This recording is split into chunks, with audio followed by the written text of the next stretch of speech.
السلام عليكم ورحمة الله وبركاته. نحمده ونصلي على رسوله الكريم. أما بعد فأعوذ بالله من الشيطان الرجيم. এইমাত্র আসলে মেসেঞ্জারে অনেক ভাইয়েরা বোনেরা কমেন্ট করেছেন। আপনার যেভাবে কমেন্ট করেছেন আপনারা, আসলে এক ভাই লিখেছেন হলো আপনার স্বপ্নে মৃত মানুষকে জীবিত দেখলে কি হয় বা কি, এই স্বপ্নটার ব্যাখ্যা আপনারা বলবেন। আলহামদুলিল্লাহ, খুবই গুরুত্বপূর্ণ একটা প্রশ্ন। আপনারা হয়তো আশা করি যারা এই ভিডিওটা সারা বিশ্বে যেখানে সেখানে আপনারা দেখছেন, আসলে অতি উত্তম একটা প্রশ্ন, গুরুত্বপূর্ণ একটা প্রশ্ন যে স্বপ্নে মৃত মানুষকে জীবিত দেখলে কি হয়। আচ্ছা বন্ধুগণ, আমার ভাইরা আমার, গভীরভাবে খেয়াল করে শুনবেন। আসলে স্বপ্নে যদি দুই ধরনের হয়, স্বপ্নে যদি আপনি মৃত মানুষকে জীবিত দেখেন, দুই ধরনের হতে পারে।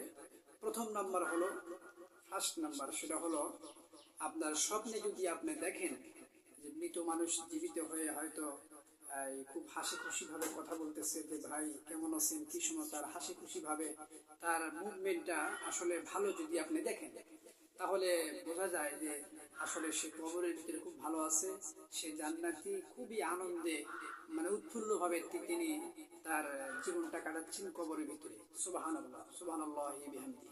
আর যদি আপনারা দেখেন স্বপ্নের ভিতরে যে লোকটা আসলে তার মুখটা কালো মেঘাচ্ছন্ন হয়ে গেছে, খুবই কষ্টে সে আছে, হয়তো তার মনের ভাবটা প্রকাশ করতেছে আমি ভালো নাই, আমার মনটা ভালো না, বা বিভিন্ন রকম ঝগড়া বিবাদ এরকম হতে পারে। সেই লোকটার আপনি যদি এরকম কিছু দেখেন, ব্যাড রিপোর্ট সাইট কিছু এরকম সিস্টেম যদি আপনি দেখেন, তাহলে বোঝা যাবে যে সেই লোকটা আসলে অতি কষ্টে আছে, অতি কষ্টে আছে, সেই লোকটা ভালো নাই, সে হয়তো আগুনের ভিতরে জ্বলতেছে বা সে খারাপ অবস্থায় আছে। আসলে এটা আমাদের জানা দরকার। আসলে নিজেরাই আপনারা ডিসাইড করতে পারবেন যে আপনারা যদি কেউ হয়তো খারাপ স্বপ্ন বা ভালো স্বপ্ন আপনারা দেখেন, তাহলে আপনারা নিজেরাই বুঝতে পারবেন যে আসলে স্বপ্নে মৃত মানুষকে জীবিত দেখলে আসলে কি হয়। এটা আমরা চিন্তা করব। আল্লাহ রাব্বুল আলামিন যেন আমাদেরকে ভালো উত্তম স্বপ্ন দেখার মতো তৌফিক দান করে, সকল আমিন।